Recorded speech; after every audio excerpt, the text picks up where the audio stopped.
makan bang? Makan. Nasi lemak Sampai nak biasa ke pedas? sampai pedas.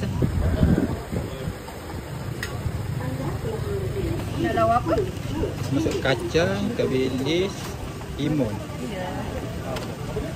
Bagi ayam satu. Ayam, nak bahagian apa? Litat ya. Hai. Ayam dikira macam mana harga? Kalau yang biasa RM5. Kalau yang RM5. besar macam ni, RM7.5. Okey. Lepas tu nak sambal bilis. Bilis petai. Bilis petai. Ni kira macam mana? Kalau yang ni satu cedok RM4.5. Okey. Lagi? Ni kerang ni? Kupang. Yang besar. Kupang.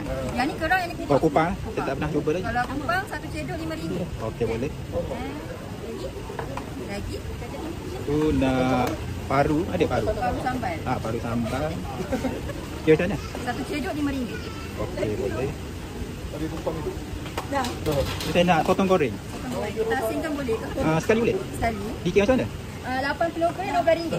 Okey, boleh. Dia punya special sini kan? Ya, Potong betul. goreng. Kita timbang dulu lah. Timbang dulu. Goreng panas-panas saja. Panas-panas sekali. Okey dah.